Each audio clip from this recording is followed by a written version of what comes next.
D'accord, si je vais parler, c'est Actes des Apôtres que je vais prendre pour introduire un peu ce moment. Actes chapitre 1, Actes des Apôtres, Actes des émissaires, chapitre 1, qu'on va voir après, chapitre 2, verset 1 à 3, chapitre 1, verset 1 à 3, c'est bon, verset 3, c'est verset 3, chapitre 1, verset 3 à 4. Donc, je peux faire la lecture, c'est une petite exhortation.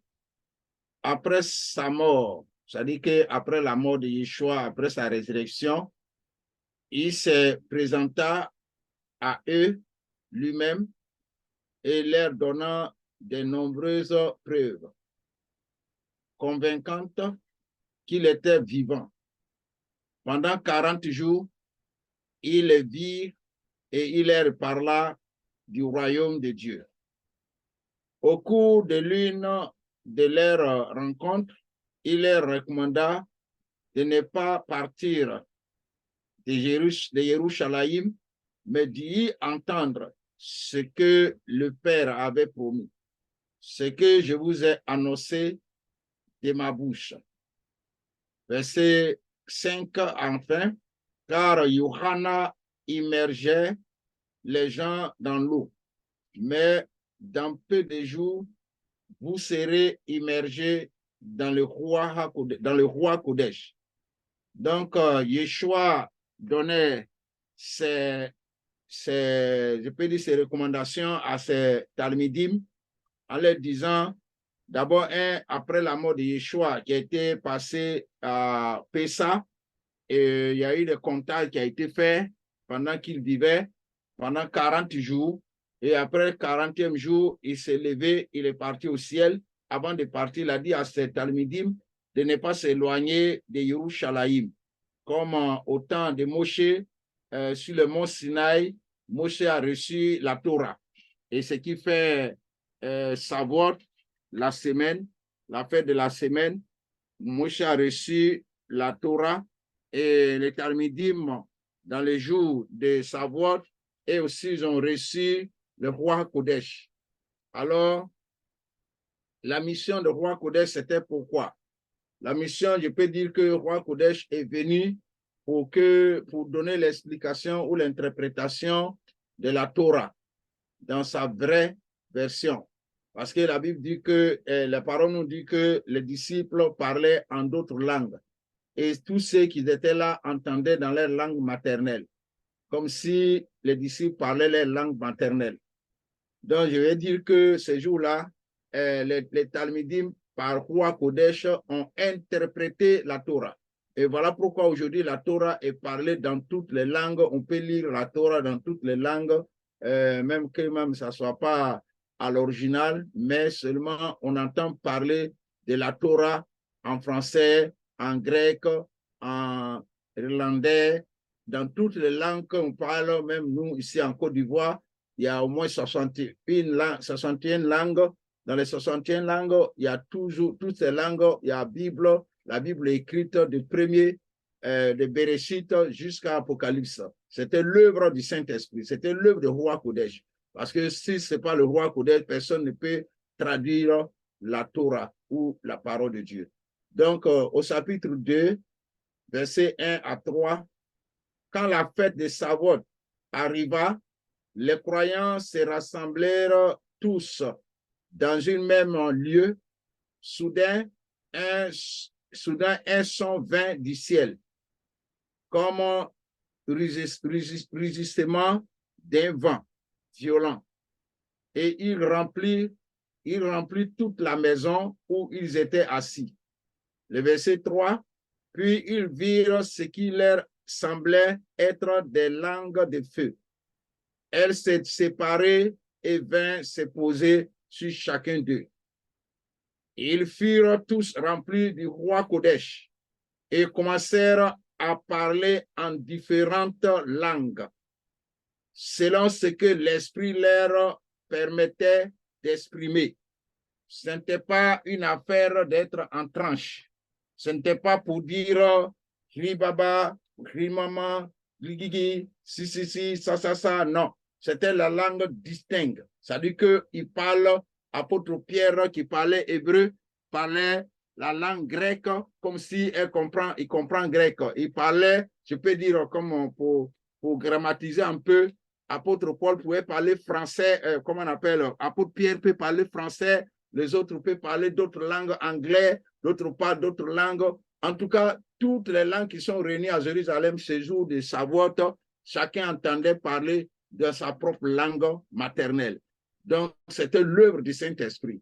Donc, ce matin, ce soir, ce que je voulais dire, c'est que nous ne devons pas limiter le Saint-Esprit. Le Saint-Esprit est tellement puissant, est tellement fort, il nous apprend beaucoup de choses. C'est pourquoi on peut avoir des personnes qui n'ont jamais étudié à l'école. Le Saint-Esprit les amène à lire la Torah et même à parler la langue de la Torah. C'est le Saint-Esprit qui fait ce travail-là.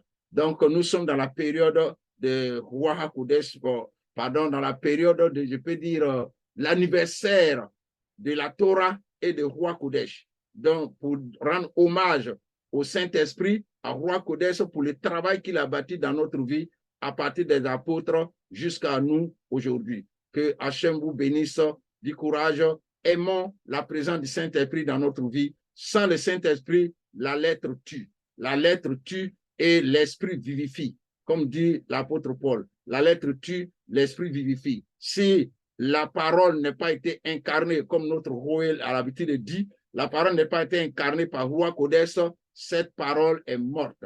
Elle n'a pas de vie. Donc, aimons le Saint-Esprit, prions toujours pour être remplis de présence du Saint-Esprit. Shalom. Amen. Amen. Amen. Amen. Merci, Jean-Baptiste. Vas-y, Lionel. Shalom à tous et à toutes. Shalom, shalom, Manuel. Maman Roé. Merci, Roué Jean-Baptiste. Ben, il a déjà tout dit en peu de temps. Il a résumé, c'est ça les spécialistes. Voilà, Sur les roués, ça. Hein? il a tout dit. Alors, donc, je voulais commencer par pour vous souhaiter à tous ceux qui observent le calendrier rabbinique, donc Chag Sameach Shavuot, donc bonne fête de Shavuot.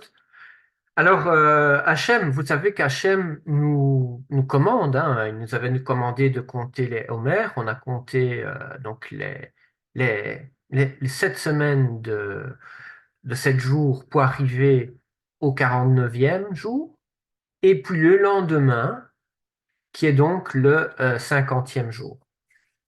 Alors, c'est ça que la Torah nous commande. Évidemment, dans le monde entier, c'est vrai, on a déjà parlé, il faut toujours le répéter, le souligner, parce qu'il y a une incompréhension. La fois passée, on avait parlé de l'étude, par exemple, de Pâques ou Pâques. Et ça veut dire que le monde reconnaît, on va dire, deux fêtes distinctes, une qui est Pâques sans S et une Pâques avec S, qui est la Pâques chrétienne, où on a les fameuses cloches, les fameuses œufs en chocolat et tout ça. Et on avait vu que tout cela venait d'une tradition qui a été mélangée avec toutes les histoires païennes et qui finalement servait à se distinguer, à faire une différence par rapport à ce que la Torah nous commande. Évidemment, ne sachant pas quel est le vrai jour que Hachem nous demande pour célébrer la fête de Pessah, sans compter qu'il y a aussi la fête, ce qui est aussi beaucoup oublié dans le milieu chrétien, c'est la fameuse fête des prémices. Hein. Cette fête où justement il faut présenter l'orge et qui va servir du premier jour du décompte. Ne sachant pas cela, ben, ça crée une confusion. Donc le chrétien, je veux dire, dans son bon cœur, il va dire oui, on va compter 50 jours et on va arriver à la fête de Pentecôte. Mais qu'est-ce que c'est que la Pentecôte? Oui, tout le monde sait au niveau des chrétiens qu'on va parler, comme Roué Jean-Baptiste nous a dit, du don de l'Esprit, la venue du Saint-Esprit qui descend sur les apôtres, donc la Roi HaKodesh. Mais évidemment, pour que cet esprit puisse descendre, il faut être présent au bon jour. Mais si on ne suit pas la Torah, on ne peut pas distinguer quand est-ce que va tomber ce bon jour. Et c'est pour cela que dans la lecture que notre roué Jean-Baptiste a lu, on va voir qu'un certain nombre de disciples, vous savez combien de disciples étaient dans la chambre haute ce jour-là? 120, 120 disciples. 120 120, environ. 120, ouais. Et donc, on voit que ces 120 ont compté correctement, hein, même notre roué Lorenzo nous le rappelle aussi, hein, ont compté correctement, et c'est pour cela que, en suivant ce commandement d'attente, de compter, ils étaient dans ce moment de patience, ils étaient au bon jour dans la chambre haute. Ils ont reçu la rouar. Ils ont eu cet esprit.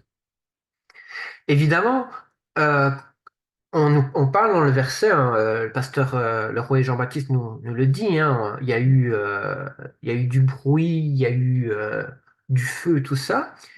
Et c'est très intéressant de faire la connexion justement avec ce qui s'est passé antérieurement.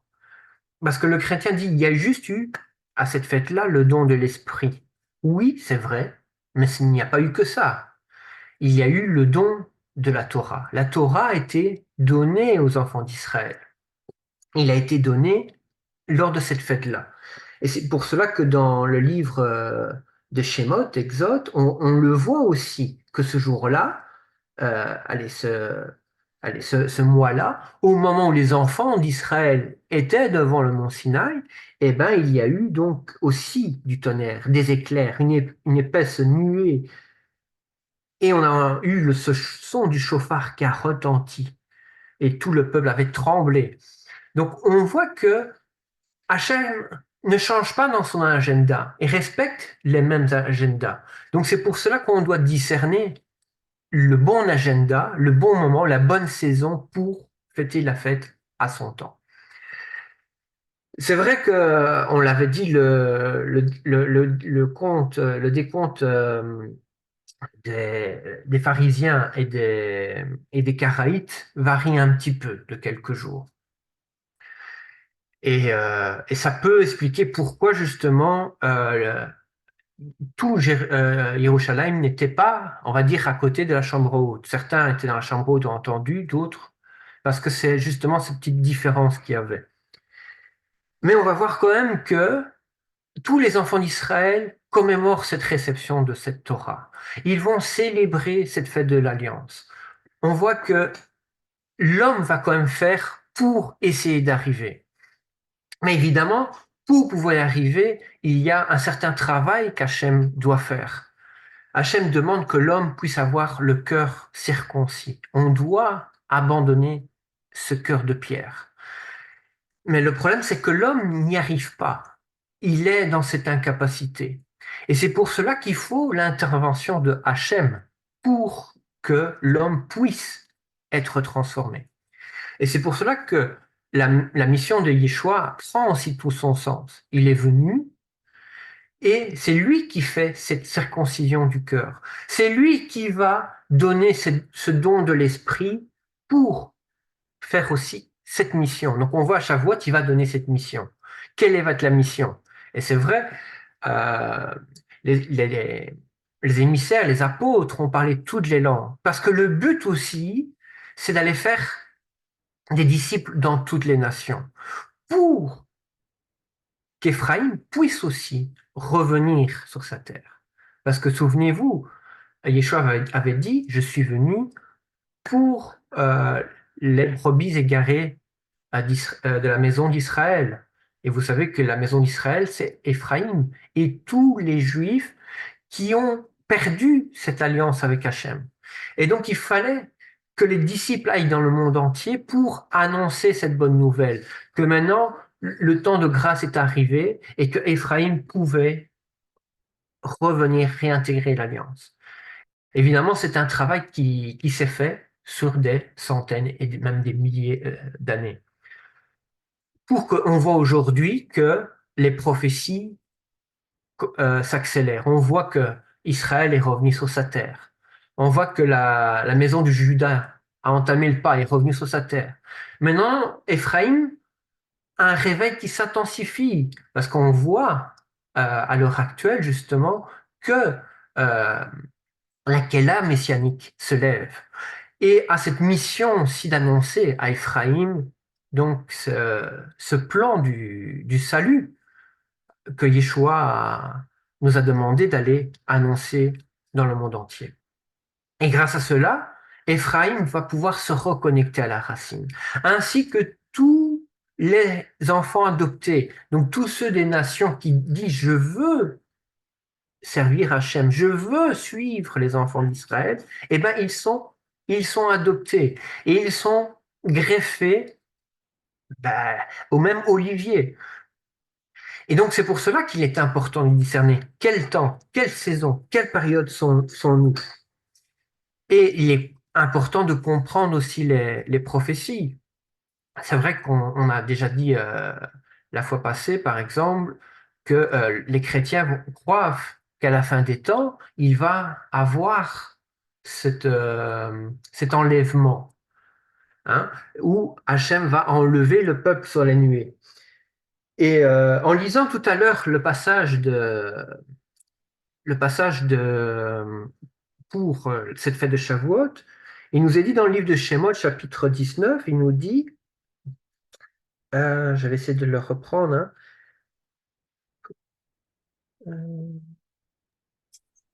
Je vais reprendre, je vais vraiment prendre le verset qui m'intéresse. Il est un petit peu avant, je pense. Ou alors je vais tout le lire, comme ça on va passer dessus normalement. Il nous dit, le 3e mois, après que les enfants d'Israël aient quitté le pays d'Égypte le jour même, ils arrivèrent au désert du Sinaï, après avoir quitté Réphidim et être arrivés au désert du Sinaï. Ils campèrent dans le Sinaï.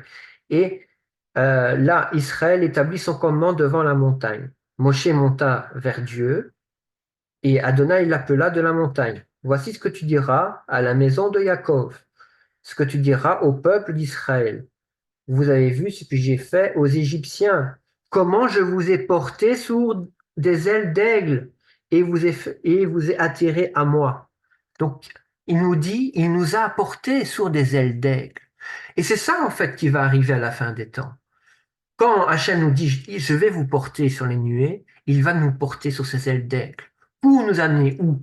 Mais pour nous ramener dans le désert. Parce qu'il veut encore nous enseigner la Torah. Il veut encore qu'on soit fidèle à lui. Il veut encore que nous gardons le salut à travers Yeshua, son témoignage. Donc, il faut savoir discerner le temps. Il faut savoir comprendre que ce cycle qui s'est passé dans le passé va se répéter à nouveau. Pourquoi? Pour que nous puissions tous intégrer le royaume d'Hachem. Ce royaume qui n'est pas destiné à rester dans l'éternité comme tout le monde pense dans les ciels, mais qui est appelé à venir sur cette terre. Parce qu'il va rétablir son royaume sur cette terre. Il va faire un nouveau ciel, une nouvelle terre, et la nouvelle Yerushalayim va descendre. Et c'est là que les enfants d'Israël sont appelés à arriver, et tous ceux qui sont greffés. C'est ça le but initial, pas pour demeurer en haut. Il n'y aura pas certains qui vont être en haut et d'autres en bas, non. Hachem ne va pas laisser les gens en haut et puis descendre, non. Le but, c'est que tous soient avec lui. Ça a toujours été le plan d'Hachem. Il veut que nous soyons ensemble. C'est pour cela qu'il avait dressé sa tente dans le désert. C'est pour cela qu'il y a toujours eu le temple à Yerushalayim. C'est pour cela qu'il a fait même notre propre col, le temple de la roi à Kodesh, parce qu'il veut être en communion, il veut demeurer avec nous. Mais si nous ne comprenons pas ce qu'il veut, ben, il va avoir cette séparation. Vous comprenez? Et donc, c'est aussi pour cela aussi, quand on voit même dans cette prophétie, est-ce qu'on allait me dire, oui, mais ici, il parle vous me parlez des ailes d'aigle. alors que dans Apocalypse, on parle de la nuée. On le retrouve également dans le livre d'Ézéchiel, au chapitre 3, verset 12. Il me dit, un esprit me souleva, et j'entendis derrière moi le bruit d'une grande clameur. Béni soit la gloire d'Adonai, du lieu où il demeure. C'était le bruit des ailes, des êtres vivants qui battaient les unes contre les autres, et le bruit des roues à côté d'eux. Donc, et l'esprit me souleva. Donc, on voit que c'est Hachem qui va nous porter, qui va nous amener dans son désert, comme il est dit dans le livre de la Révélation, où il dit, je vais amener la femme dans le désert. C'est là son lieu de refuge. C'est là où il va conquérir le cœur de son épouse. Et donc, on doit être attentif. On doit respecter la Torah. Cette fête nous rappelle également qu'il n'y a pas d'un côté la loi et puis de l'autre côté la grâce, qu'il y a une séparation entre les deux, mais qu'en fait, cette fête va faire que les deux sont unifiés simplement. On va célébrer donc, oui, la Torah, et on va célébrer cette grâce et ce don de la Rouar, cette Rouar qui va justement nous aider à discerner comment pratiquer cette Torah. On a déjà parlé plusieurs fois, il y a la théorie, il y a une pratique qu'il faut savoir faire. Et Yeshua est, ce modèle visuel pratique. Et cette roi HaKodesh qui nous est donnée, c'est cette petite voix qui va nous dire, comme si on est en train de rouler dans une voiture, maintenant va à gauche, va à droite, continue tout droit, fais demi-tour, fais attention là. Vous comprenez? Donc c'est ça que c'est important. Les deux vont de pair.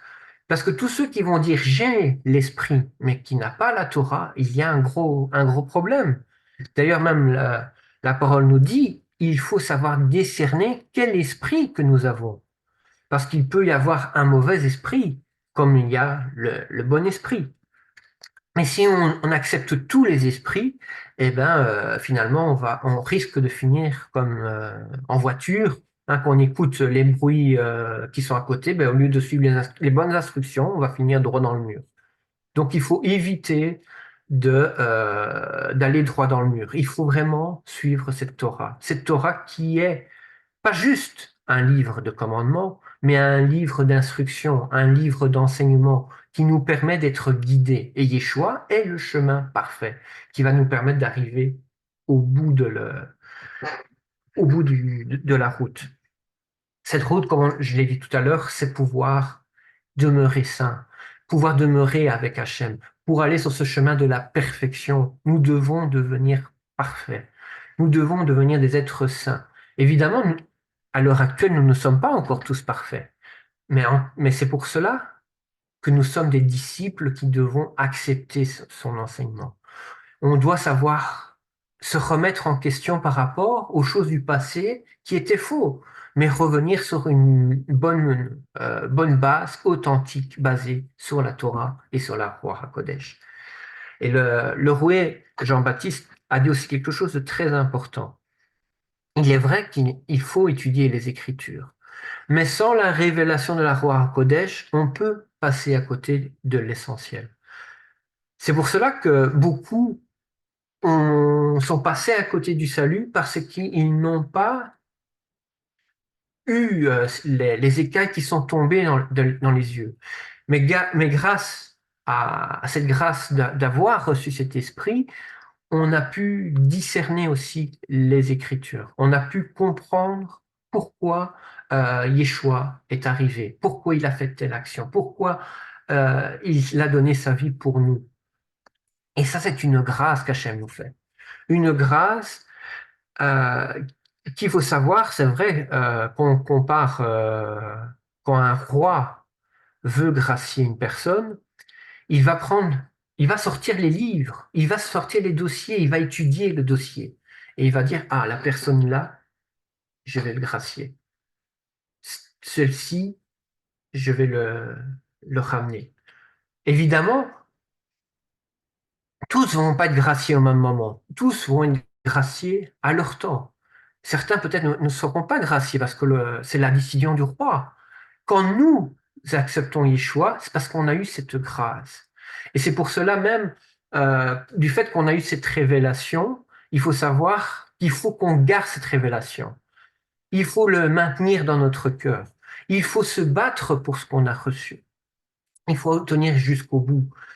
Parce que la parole nous dit que si nous laissons tomber ce cadeau qu'Hachem a fait, eh ben nous risquons de perdre même notre salut.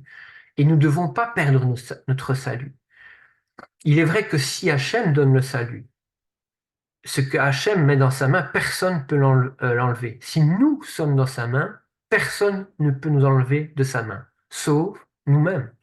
Si nous-mêmes nous disons nous ne voulons pas, il va nous laisser partir. Donc nous devons nous battre et rester demeurés dans sa main. Voilà donc un petit peu aussi ce que je voulais un peu partager avec vous ce soir. On va évidemment dimanche fêter cette fête en présentiel. Aujourd'hui, tous ceux qui font le calendrier rabbinique peuvent le fêter aujourd'hui, à partir de ce soir, au coucher du soleil. Vous savez qu'un jour commence du coucher du soleil, au lendemain, au coucher du soleil. Et donc, on doit célébrer cette fête. Nous devons, parce que ça fait partie aussi du témoignage. Et ça, je ne le répéterai jamais assez. Il faut que le monde sache quelles sont les fêtes d'Hachem. Et pour cela, nous devons pratiquer, nous devons le montrer, même si le monde est contre, même si le monde va nous faire la guerre, mais nous devons être fidèles. Parce que si nous sommes fidèles au moment où tous seront contre nous, si nous appelons Hachem, il viendra nous sauver. Et on le voit aussi, même tous ceux qui ont encore ces yeux qui sont voilés, ils vont pouvoir, en gardant ce témoignage, même si, comme je viens de le dire, si tout le monde est contre les enfants d'Israël, eh ben, ils vont reconnaître qu'ils ont besoin d'un secours. Et c'est à ce moment-là qu'ils vont crier. Et comme dit notre Roué Lorenzo, ils vont taper sur leur poitrine. Et c'est là, alors, à la fête de Yom Kippour, que Yeshua va revenir et va agir pour son peuple. Voilà. En tout cas, voilà. Voilà un petit peu en gros ce que je voulais vous partager aussi, parce que déjà le roi Jean-Baptiste avait dit beaucoup. Donc, fêtons cette fête avec joie. Parlons de la Torah à tout le monde. Expliquons à nos enfants qu'est-ce que c'est que la Torah. Même aux chrétiens, c'est quoi la Torah? Parce que certains ne savent pas. Ils ne savent même pas où on trouve la Torah. Il faut le savoir. Si vous parlez du Pentateuque, ça, ils vont savoir. Ils vont dire, ah oui, c'est les 5 livres de Moïse. Mais il faut leur expliquer, le Pentateuque, c'est la Torah. C'est quelque chose qui est encore d'actualité et qui restera d'actualité. Et ça fait partie du témoignage. Et nous faisons cette fête avec joie, avec la bonne humeur. Nous allons chanter, louer, adorer. Nous allons prier et nous allons demander à Hachem aussi, qui donne assistance à tous nos malades, à tous ceux qui sont dans les moments difficiles, tous ceux qui sont dans la guerre, pour que tous puissent célébrer cette fête avec joie, pour que la paix puisse régner, que le shalom puisse être à Yerushalayim et sur toutes les nations. On a besoin de toi, Hachem, parce que c'est toi notre secours, c'est toi notre salut, c'est toi notre Elohim. Il n'y en a pas d'autre que toi. Et nous t'aimons d'un cœur sincère. Amen. Voilà. Alors, je vous souhaite encore Chag Sameach Shavuot et faisons cette fête avec joie. Amen.